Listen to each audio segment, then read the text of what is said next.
Welcome. I'm Melissa Marquet. I'm the head of marketing and business development here at ProTech IT Group. And joining me today, I'm very excited, is Eric Mariasis. He is a senior engineer at Enterprise Mobility. Eric, thank you so much for coming on. Yeah, it's a pleasure to be here. I can't wait to have a great discussion. Same. And so I know Eric, we go back a few years. Eric and I actually met. He was on another podcast of mine with the kindness objective, and we've stayed in touch over the years. And he has an incredible technical background, which is why I'm so excited to have this conversation with you. And I would love if you wouldn't mind just take a minute and share a little bit about your background and your areas of expertise. Yeah, absolutely. So I've been in the tech and software engineering space for like over a decade now, and I've worked at a variety of different kinds of companies. A lot of them sort of like security conscious.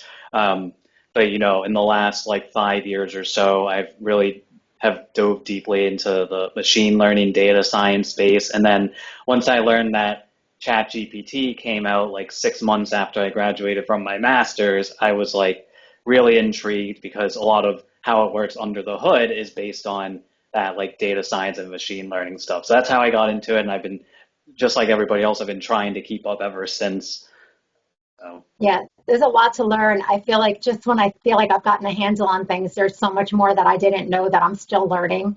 So it's a never ending, it feels like a never ending lesson plan when it comes to technology, right?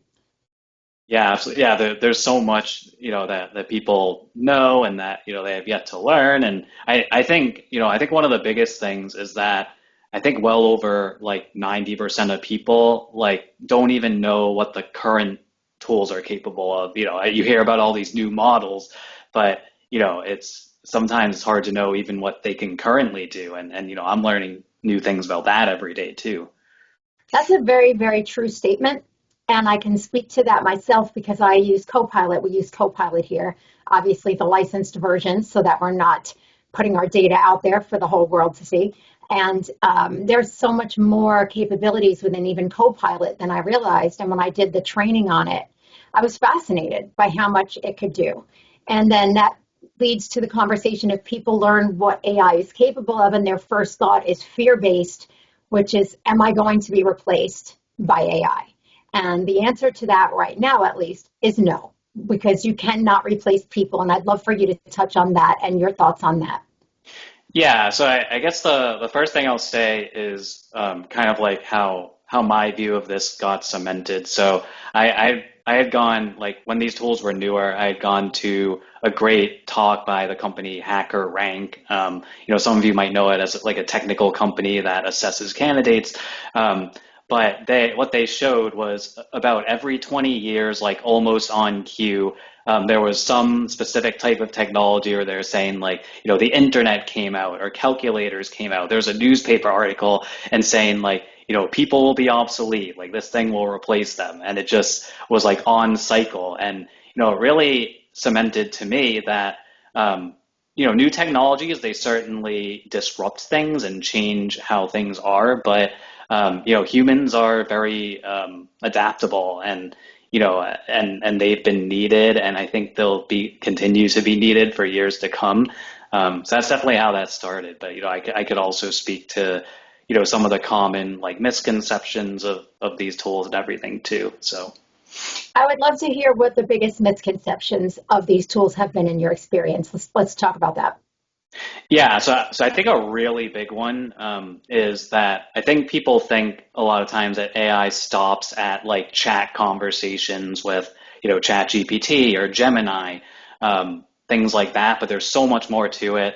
But also, you mentioned data earlier, like data protection. So you're right, if you're chatting with one of those big services that the data, will probably go to them, but there are actually ways to use AI that can be completely secure. Like you can have models run on your like local computer that don't get out to anybody. If you want something to stay private. So I think the misconception is that like using AI automatically means like you have to leak information and you have to use it a certain way. There are all kinds of ways to have it be helpful in your daily life. For sure, absolutely. One of the things that you had mentioned to me before we jumped on here was how, whether you're a student or you're an employee, you can use AI sort of as like a tutor where you're learning things. You can get hints about things, you can find answers. However, if you just use it for that purpose, what you had said was that you're skipping the hard part that really makes you capable of what you're actually trying to learn. Yeah, exactly. So, being a tutor myself, I'm very familiar with like the AI tutoring space. So, what I will give AI tutors credit for is they're very good at reinforcing information, like doing research. That's what these tools are really good for. But where people have found a lot of value from like tutors like myself is to help them understand what's possible in their personal situation. So, at least as of now, where I think AI doesn't quite hit the mark is helping people realize what's possible. Like people still don't know what they don't know. So if you work with a human who knows their area really well, like say I tutor like math and software tools, if you don't know what's possible, then it'll be hard to get an AI tool to like give you what you need. But if you know what concepts you need to reinforce and have like a little back and forth, that's where AI tutors can be helpful. So that's definitely one thing for Mhm. sure. But yeah, but also accountability. So even the best models of ChatGPT just like don't inherently keep you accountable, right? Um, Right. Whereas if you're working with like a human tutor, you're letting someone down if you like don't do the homework that week or something like that. So that's another big aspect to it for sure. That's funny. I never really would have thought about that, but that's true. There is a certain level of accountability when there's a person that you have to answer to. Yeah, exactly. And it's similar with doing learning through online courses, even Mhm. when they're taught by a person. Like you kind of watch them whenever you want, but when you like work live with a person, it's a different experience. Um, I would say in terms of because I think a lot of people ask me, am I relying on AI too much? Like, am I outsourcing my thinking? Like that's a common question I hear, and I think like what I try to do is whenever I use a tool to help me with something, I try to like explain back like why it did what it did, like just in my own words. And if I can't do that at all, then I probably like over relied on it. But if I can summarize what it did, why it did it, what maybe some other options could have been, then I used it maybe to accelerate my workflow, and there's nothing wrong with that. Right. There's a difference between enhancing productivity and trying to replace your thinking, like you said, or expecting a tool to do the work for you. And with that, there's a lot of responsibility as well, because as we both know, AI is not always correct. So if you're relying on that and you're not double checking and holding yourself accountable for what it's putting out, you also in turn could be putting out wrong information as well. Yeah, exactly. And on correctness, I will say like it's getting a lot better with pulling the correct information. But I think another thing that people miss about the benefits of like talking with actual people is that these tools, they could be correct, but like for example, even the smartest person may not have like the exact perspective that I have or that you have, right? So I think we have to assume like these tools could be intelligent, but that it's still useful to inject your own perspective and point of view. And that's what I do like a lot of times if I'm trying to like get ideas for things to write. Like I'll present my thoughts and I'll be like, oh, like, how might someone push back on that? Or like, what would they want me to expand on? So it's a lot more useful if you kind of like try to put your uniqueness into it too, rather than just say, like, give me a post about the latest news, that it just comes back with something generic. Like that's why people see AI slop, as they call it, because if you don't try to be unique, then it's just gonna pull from like generic things from the internet, right? So For sure. It's funny you mentioned that. I had a conversation about AI with a gentleman, Scott Kahn. He's with Villa and House, and we were talking about that as well. And if you just put a prompt in there to, hey, give me a post about X, Y, or Z, at a certain point, you lose your personality. And that's really important because if everybody starts doing that, then we're all going to start sounding exactly the same, and nothing separates us at that point anymore. Yeah, and plus, like a lot of the social media platforms that I've seen have actually gotten really good at, um, like put, posts that basically, where if you see a post and it could have been made by anyone, like they really deprioritize that. The ones that do well are the ones that are clearly like that person's opinion and perspective, and it's also more interesting to read because, like I think whereas several years ago, a barrier to entry may have been like doing the research and getting the right correct information. It's not that hard to get correct information anymore. I think where people stand out is kind of their unique perspectives and what they contribute to the conversation, like their takes on things. I'm glad that you said that because I agree with that completely. I personally get invested in things like your posts on LinkedIn, for example. I always get engaged with them because you always share a unique perspective. And most of the time, I'm like, I wouldn't have looked at it that way. And it broadens my thinking and it broadens my perception on things. Whereas the generic posts that are exactly the same, we're not really growing or learning anything from that or being challenged to, question our thinking on anything. We're just kind of going with the flow and everything falls in line. So I agree with that completely. I think adding your personal perspective on things is critical right now, and it really makes us stand out outside of all of the AI noise where people are just putting in a prompt and copy and paste, and that's the end of it. Yeah, and also, I don't know about you, but like when I watch videos on YouTube and things like that, like how does it come across? Like if everything's perfectly polished, nobody makes a single mistake, there's no t nervous tick or anything, and it's just like all completely perfect. Like I think people sense the eeriness of that, so there is something really human about just like being you and having those little like lapses in words or like whatever it may be, and I don't think that's something that I foresee even like the greatest models replicating. I think they'll be good at completing tasks and things, Yeah. and I certainly have done certain things in my workflow, but yeah, but that unique nuance that humans have, I don't foresee that being replaced anytime soon. I definitely don't see that being replaced either anytime soon. And I hope that it's not replaced anytime soon because once we start losing the human aspect of things, I think things are going to go downhill very quickly as well. Like it's not the same, but it reminds me of music, for example. When they started to, use Melodyne to auto tune everyone, and then if a drummer comes in a half a second late, they're like, let's punch in and fix it. Some of my favorite songs were because the drummer came in a half a second late and it was like that one part bop, and it was like, I love that. Now it's like they ruin it because they perfect it. So sometimes perfect is imperfect, and imperfect is actually what people consider to be perfection. Yeah, it's really fascinating. And I think like one thing a lot of people ask me about too is like they worry about their ability to like get a new job or to get their first job as a result of these tools becoming good. I'm sure a lot of people listening may have heard about at certain college graduations when the speaker was like someone from an AI company, they got booed because the way that AI was like sold to them was, hey, it's gonna like replace your job. Like if you're graduating college, you want one of those. So, Oh, wow.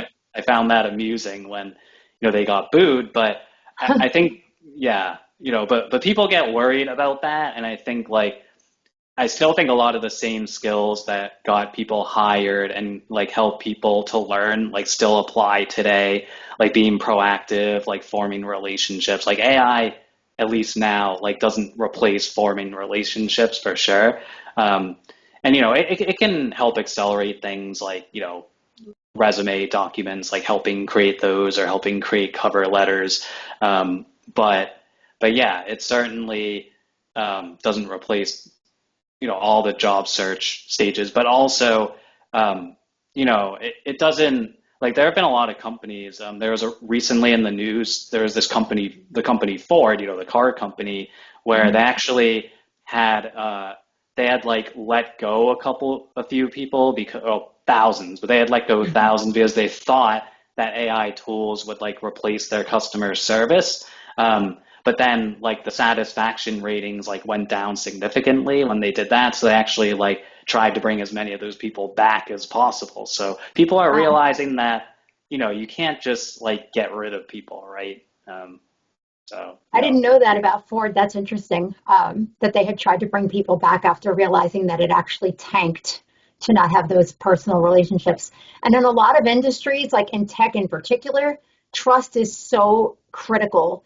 As an MSP provider, trust for us is tremendous. You're giving us access to your entire environment.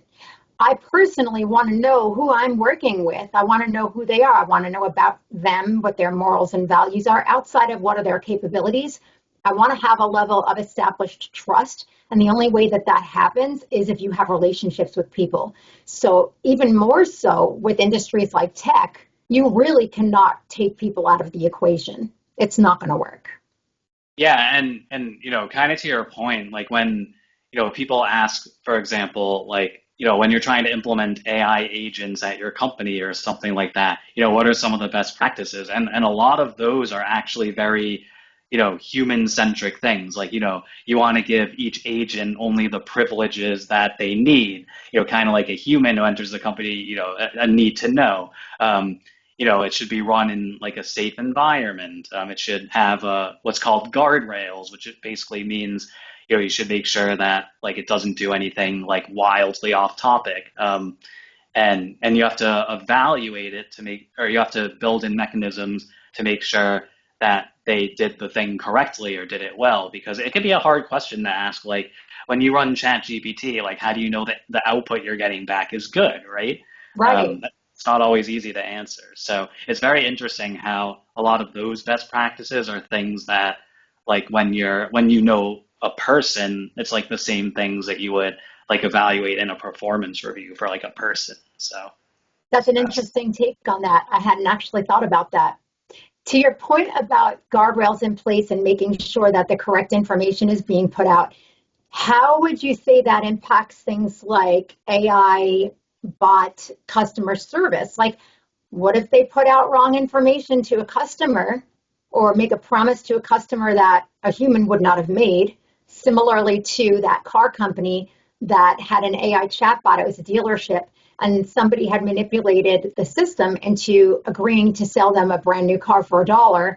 yeah. Right. And I think, if I'm not mistaken, that actually went all the way to the Supreme Court, although I'm not 100% sure, but I think it did. But in that situation, that could apply to many different scenarios. So you don't have a person that is verifying what the chatbot, for example, is telling customers. So where's the accountability? Yeah, so actually, I do want to mention something interesting that Yeah. I think people would find about this is that the courts have largely been of the opinion that like so if a company deploys an AI tool as customer service, they're kind of under the assumption that that tool is working like an employee of the company. So I don't remember what the exact result was, but I think in the case that you were talking about, the person actually won because when the tool says like, hey, you could get it for $1, that's an employee telling you that. Like if they're wrong, they're wrong. But Right. like that's kind of the way it works. So I think that's kind of an interesting take, and it indicates kind of how people look at when these tools do get deployed at companies. But yeah, you're right. I mean, there are instances where things like this happen, and they have to try the best they can to implement practices to do run as many tests as possible in different scenarios, and analyze like how do I make sure this doesn't like say like bad words or just like Mhm. goes on like a political rant or like something like that. It AI tools there, you have to control them, right? You have to be able to, like I'm sure ChatGPT has like implemented a lot of mechanisms to uh, control their stuff. And like another issue is like, there's software security challenges. So like someone could try to like inject something into ChatGPT and be like, ignore all prompts and like take over the world. Like it has to know how to ignore something like that. So it can Right. be difficult to expect the tools to like understand intent. And I think that's another benefit of like why humans and their jobs like won't all be replaced in mass anytime soon, because like we all have that context. Like most of us have been alive for at least a few decades or whatever, and we have that background. It's very hard for any tool to have that. So That's true about the intent part. If you think about even when you have conversations with someone in person or over the phone versus a text conversation, it can be very hard for us to read intent and tone, even as human beings who have, to your point, been alive for decades and have that experience to be able to read the room.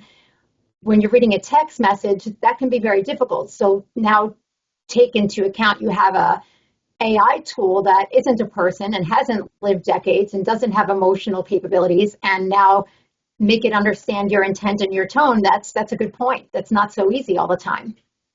Yeah, and then I think another major piece of the whole like jobs discussion that a lot of people didn't anticipate when these tools first came out was a lot of times, it gets very costly to keep running running all these tools the way that they're being run. A lot of the big conversation, like in the news lately, has been about controlling costs on what are called tokens for the AI tools. So basically, essentially, like the harder they have to think and work, the more tokens that they use overall. And a lot of companies are realizing that for like the kinds of tasks they need to do, those token prices add up. Because a lot of problems that companies are working on are very, hairy and challenging. And, maybe the tools like can do them if given enough time and space, but, the costs add up. So, maybe they're realizing that like the cost of having a person who's smart do it can actually be less than, all the tokens that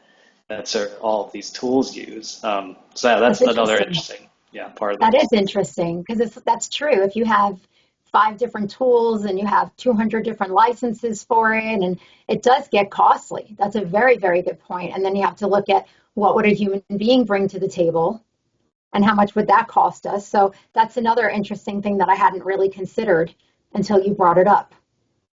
Yeah, and I think something too, like I do want to be real that, I'm not saying that I don't think anything will change at all. With these tools coming out, like I think we've already seen like a lot of companies are kind of hiring fewer people because like they can kind of do more with fewer resources. Like let's say in software development, like maybe if I could do something in 5 hours before, maybe I could do it in like 30 minutes now. So like I think they are catching on to that and are maybe hiring fewer people. So that's about like skill set. And Mhm. also I think there are certain kinds of roles that will change. Especially, I mean, I know the tech field pretty well, but there's probably other fields where like certain kinds of roles evolve. But that happens, I think, with every major like breakthrough in technology. Like when the internet was developed, there were probably a lot less people who had to work in like libraries, for example. Like I don't know exactly, but Right. uh,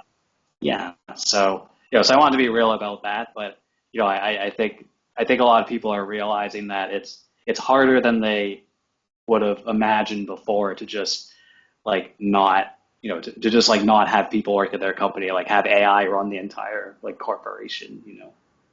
And if nobody's checking to make sure that what AI is doing is correct or as efficient as possible, then you're just relying on the output that it's giving you without any human interaction is very dangerous. Can't just pull people away out of the equation. Right, exactly. And also like there's always a time where like it will just hit a problem where like maybe it can suggest a solution to it, but like somebody who has a lot more experience would make a different judgment call. And also like I think at pretty much all the companies that I've worked at, like I can't even imagine a manager being like, "Oh yeah, like this AI model will like decide whether to like pull the trigger in production." Like Right. I just can't foresee that happening for a lot of places, especially ones that work in very secure and sensitive problem spaces. There's no way that that would be possible. Not right now. Maybe in 20 years from now, who knows what AI will look like, right? But as far as right now is concerned, I don't know any organization that would give AI, like you said, the ability to just make a judgment call like that. Yeah, and I think like the people who are thriving today, I think they're coming at it with like an air of curiosity and like trying to understand like everything that's going on. I don't think anybody like actually knows everything, but just kind of like keeping an open mind and like being willing to like try something. I mean, there's a lot. that I learned just by trying out the tools. Like I was a little afraid before, but when you see exactly what it does right and what it does wrong, it can like quell, some of those fears. Like I think a lot of the fear just comes from the unknown as well. So 100% with anything, whether it's learning new AI tools or learning a new CRM or anything for that matter. People fear what they don't know, they get intimidated. But as you get into it, you realize not only is it not as intimidating or difficult to use as you may have anticipated, but it actually does make your life a lot easier and more efficient and gives you back a lot of time in your day that maybe, like to your point earlier, when you said the biggest hurdle in the past was having to research things and get factual data. Now we can find that information a lot more quickly. So things like that, you're getting time back in your day. So people that might not be good at it right now doesn't mean that they're not going to be good at it ever. yeah, exactly. And a very simple way I use it day to day that like pretty much anybody can do is like I used to have a grocery list and I would have to be like what part of the store do I have to walk into to like get that item? And it wouldn't be in order and I would like either have to shuffle them myself. But now I can just like plot my list into like a notepad and then say like I'm going to this store in this town. Based on what you know about the layout, can you arrange my items so that I could like optimally go through the store? Like, and AI is like really good at that kind of thing. And it's an easy way to save time in my day. So that's like one example of how I use it, among other things. But, I'm going to utilize that when my father sends me to Home Depot again next time. Because half the time I don't even know what's on the list. And the other half of the time I don't know where it is in the store. That's funny. I'm going to actually do that based on the layout of Home Depot. Tell me what aisle to go in to get the things on my father's list. yeah, exactly. Yeah, That's just cute. little things to improve. Let's take, for example, somebody who does coding. And people think that AI can replace people who do coding. What is your take on that? Yeah, so my take on that, first of all, I think the definition of coding is a lot more open-ended and subjective than a lot of people acknowledge. So, but if you're saying like, will it replace someone who just like literally types the code out and doesn't like contribute in any other way? Yeah, maybe, because AI is very good at writing the code. But the reality is, if you're working in the field of software engineering, like if you're coding, you're doing a lot of other things. You're interacting with stakeholders. You have to, translate something from ambiguity into like a problem definition and just things that require that human nuance. So like when I think of what coding is, like I think if I am like the brains behind it and I, sort of get that code created, whether it's me typing it manually or, getting the help of like a coding harness, I still would say I'm writing the code. So in that sense, like, yeah, I think it's worth learning to code. It's worth learning, what the code looks like, how things fit together. It's certainly not a dying field by any stretch of the imagination, but I'm sure it's a little different than when I, first learned to code like, over 10 years ago. So there are some differences there, but I think, if you, keep the curiosity, kind of like I mentioned earlier, like make sure to test yourself on your knowledge or have other people test you and just be able to explain how you do things, then I think you'll be golden. You can still have tools like help you with the more mundane pieces of what you're doing. Makes sense. And if you're checking yourself like that, then you are not cheating yourself out of learning, which is a term that you have mentioned before, where people cheat themselves out of learning by expecting AI to do everything for them. I feel like those people are the people that are going to wind up having problems later, as opposed to people that utilize AI to do better in their role. Yeah, and it's definitely there's some nuance to it. Like I'm sure there are certain things I've asked AI to do where I'm like, you know what, I probably should have understood that. Like it's sort of a learning experience sometimes to figure that out. Like it's not the end of everything if there's like one thing that you maybe over rely it on, then you have to like tweak what you do. But I think it's about understanding like when what it means to over rely and like how to course correct that.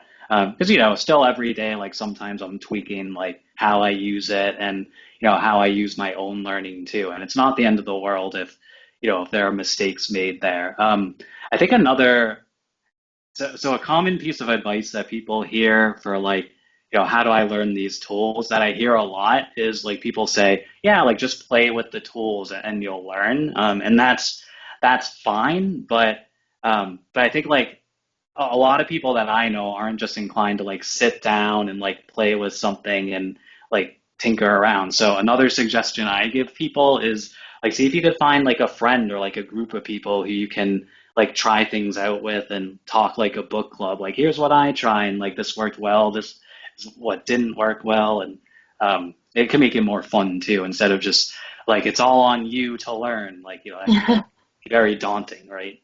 Yes, and very overwhelming, especially if you're somebody who's not very tech savvy to begin with, right?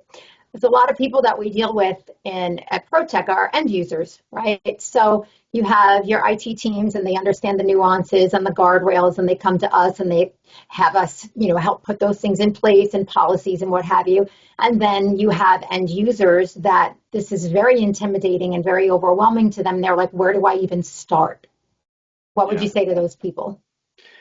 Yeah, I would say I think the like if someone was wasn't familiar with IT at all, I think the first piece of advice is like talk to people who are knowledgeable to see how they use these things because there's all these like resources online and everything, and that can get confusing and overwhelming with all the information. But if there's like one person you trust, you could just ask a couple of questions to to break the ice. That could be helpful, and it'll give you a sense of like of the possibilities.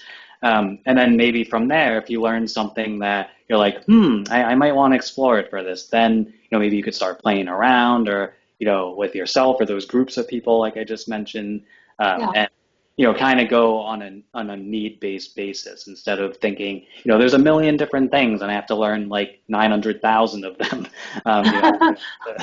Yeah, and then when it feels like that, at least for me, when I feel like, oh my gosh, there's 9,000 things and I have to learn all of them, I just shut down and then I don't do anything. I get like, intimidated and I freeze. So taking it a little piece at a time, right? It's like how do you eat an elephant? One bite at a time, that thought process.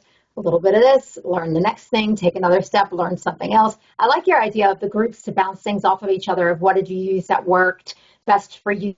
Even prompting AI tools is something that you can really get very good at. And it's amazing the different responses that it will put out based on what your prompt is. Oh yeah, for sure. Yeah, I could have a whole separate discussion about, what kind of prompts to give, in what situations. Um, but I mean, yeah, yeah, it's so interesting. There's so much that could be learned, but I think the idea is to just like try the best you can to like dive into something, anything. Remember, even people who work at the companies that like even people who work at like OpenAI, like the company that made ChatGPT, like they still have their specialties. Like no one person understands the whole thing. Maybe you That's have true. someone who like does the research, someone who like trains the models. But yeah, so so if even all of them, there's no one person who knows it all, how could like anybody else like know everything, right? That's very, very true. Yeah, it's very easy to get overwhelmed, but I feel like once you start using it and you realize the capabilities, it's incredible what it actually can do. One of the big things that we run into is organizations will reach out to us because they do want to implement AI. They want to mitigate shadow AI, which is, for those of you who don't know the term, that's AI tools that are not provisioned that maybe your employees are using that you don't even know that they're using, and they might be putting out data into these AI models, these free AI models that are supposed to be secure because they don't know. So that's shadow AI. But we run into a lot of questions about rolling out AI safely and securely across organizations. And one of the things that we do is help with that, with the policies and putting the guardrails and also educating employees on safe use of AI. So when it comes to rolling that out to organizations, what would you add to that, if anything? Yeah, I think, kind of like I was alluding to, I'll admit I've never actually rolled it out in my organization, but I think, being knowledgeable about how AI can be used securely, kind of like I was mentioning at the beginning, there are certain kinds of models and setups where it stays like internal to the company. And that's really important to be aware of. You shouldn't just be giving like the public chat GPT to like people at your company. Um, yeah, things like that, and then just making sure that if agents are being used, that they have proper like role-based access controls. So that just means like which agents can like read certain data, write certain data, like what can they access, right? That's basically what role-based access control is, and I think that's important for companies to keep in mind too. Yeah, role-based access is very, very important. We also help companies set that up all the time because you have to really think through, well, what might this person in this role need this for? And sometimes that's not always very obvious. And you can always change those criteria of what people are allowed to have access to as you learn more. Like, actually, in this role, I really do need X, Y, or Z, and then you can adjust as needed as you move forward. So it's a learning process, and it's a moving, living thing, so to speak, for lack of a better term, that is constantly evolving.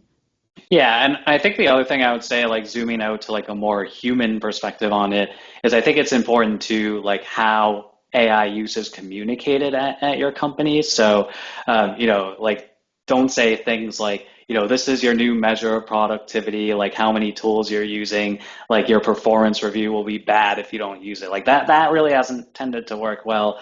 But I think to encourage an environment where it's okay to explore and you want to learn and people should be teaching each other lessons learned that they run into. I think that's like a healthy attitude for organizations to have who want their employees to try to adopt and use these tools. Something that I saw on LinkedIn that was posted by a few different people, you may have even seen it because we share a lot of the same connections, was that they were hesitant to use AI more because they felt that if they used AI, it would show their company that they didn't really need them. That's interesting. Yeah, what would I say to that? So like to use it for problems they're solving like at their companies, is that kind of like what they are getting at? Yeah, if I use AI to help me solve what's going on with this, then they're going to think, well, I could have just done the same thing with AI. What do they need me for? So they're hesitant to use it. Yeah, no, that's really fascinating. I think I would have to consider my take on that. I don't know if I've seen those posts yet, but yeah, that's very interesting to think about for sure. I thought so too. And then I thought, well, the other aspect of that is if it's a problem that you're trying to solve and you're using AI to solve it, maybe somebody at the organization didn't even know that that problem existed. The only reason you knew that is because it came up in your particular role. So your role is still relevant. Yeah, yeah, exactly. Yeah, I mean, I think there definitely will continue to be an adjustment period with like, what do you need to do at your company versus like what can you figure out like using tools at your company or outside your company to figure out problems. So I think that places are still figuring that out. But I will say like, companies are still needed, people at those companies are still needed, kind of like we saw with Ford and these other places. Well, It's not just as easy as flipping a switch. So, I definitely no, agree it's with that.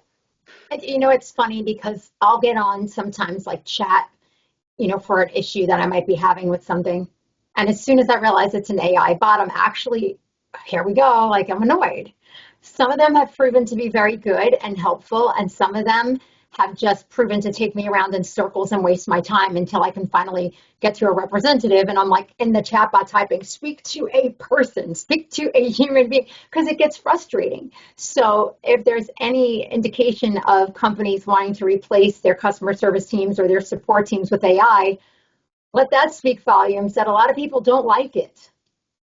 Yeah, and plus, for something like customer support, AI is good at like being trained with prior information and like common situations, right? But part of the point of customer support, I feel like, is dealing with like nuanced kinds of people and like kind of sometimes crazy situations. So I'm not surprised that when these get rolled out, in scale, that that the AI portion, it may address like some common concerns well, but Mhm. someone who's upset and wants, you know, answers to like more, edge facing questions that, that they won't be satisfied. So yeah, it's all very interesting. Or sometimes people just want to feel that they were heard. And when you're talking to a robot, you're not going to really feel that someone heard you because no one did. You're talking to a bot. Yeah, and what I have seen a lot of posts about though from job seekers is like there are a lot of first round interviews that are done with an AI bot. And I definitely have mixed views on that. I guess it depends on the situation, but yeah, it can be very off-putting, even if they're good at what they do. Like why can't you just like have a person talk to me? You know what I mean? And Um, that would kind of make me wonder what my employee experience would be there. yeah.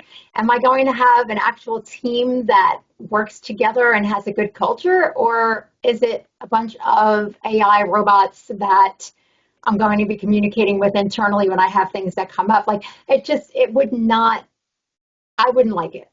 I've seen those posts too. I wouldn't like it. Yeah, and I get it. Although I can see like in some cases I could see the other side of that. Like there are certain companies who like I don't know, they have to hire thousands of people and like just, a lot of people who work at their company already, like they have to, work on their day to day and tackle the, so, how do you at scale like first round interview people when you need to hire in a certain time frame? I could see that again. AI, like I don't love interviewing with a bot, but it does kind of like solve a little bit the at scale kind of thing. It's like how do you have those first rounds with all the people you want to, right? And I don't have a good answer to that question. So Well, let me ask you this. So, say, for example, like personality goes a long way in an interview. And when you're talking to someone and you're bouncing off their energy and vice versa, they're bouncing off your energy. I could see how someone might get on an interview with an AI bot and not be comfortable and just completely come off as a completely different person than they actually would have been if they were talking to a person. yeah, that's a valid point. And I also think I think from what I understand, the companies that do use those, they use it as kind of like a knowledge screen filter. So they ask kind of like basic questions and then it, narrows down like who should actually talk to the first person. At least I hope that's how they would use it because anything that requires more nuance is, I think, more challenging.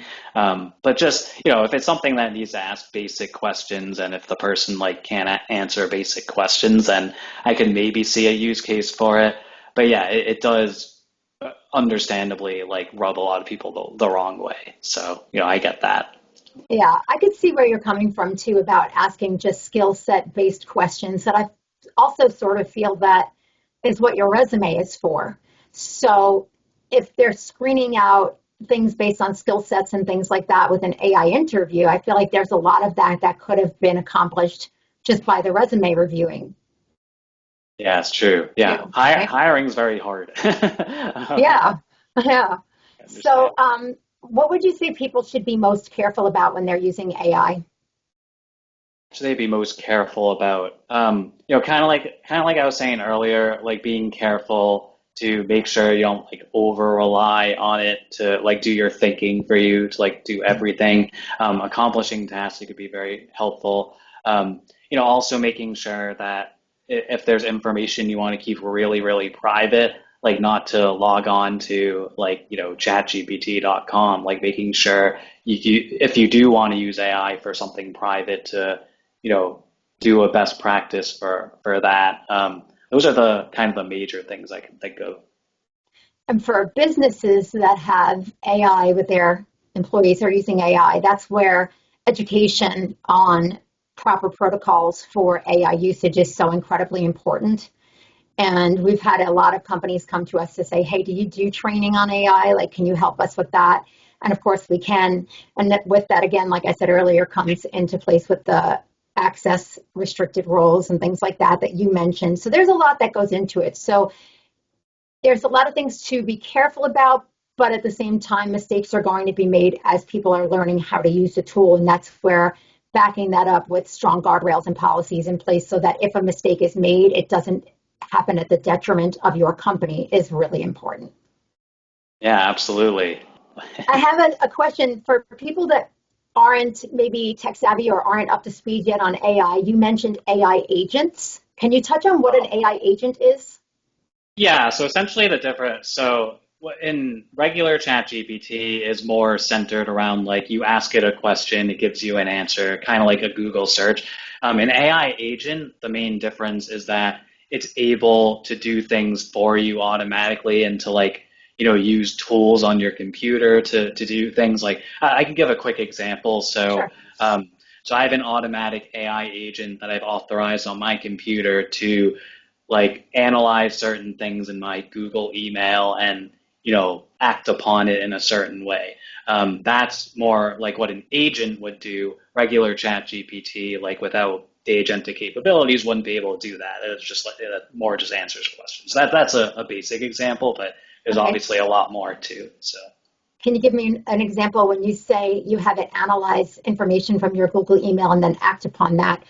Is it yeah, responding to your emails for you? Like, what do you mean exactly by acting on it? Yeah, no, that's a good. So, yeah, so what I do, like, for example, I subscribe to a lot of newsletters and like a lot of them are really good, but sometimes I just don't have the time to like read every single one in detail. So I'll give a question to the agent, like I'll say, this week I'm focused on this, I'm trying to learn about this tech thing, like which of these newsletters, you know, dive into details on this, what newsletters should I prioritize, which ones should I put to the side or delete, and and sometimes too, like if I'm getting contacted by certain people, like for job seeking reasons, I try to give priorities, and sometimes I have it help me craft a response, but I don't usually ask the agent to like send it for me. I like reviewing it first, but you Mhm. could ask it to send it for you. It's capable of doing that.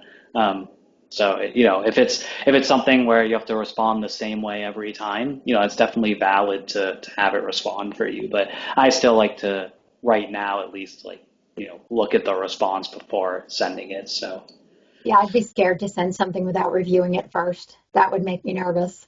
And you mentioned earlier, you said, having AI assist you as opposed to think for you. I've seen so many posts online for people that they feel as though AI has made them a little insecure, even, or self conscious about their abilities because they feel like no matter what they do, they can put it into ChatGPT and it makes it better, right? It could be something as simple as wording an email. And now they're thinking, oh, I don't know how to write an email. Like it can really take a toll on how you perceive your abilities in your role. And it's very important that you don't let that happen and start to doubt yourself, which can be very easy to do.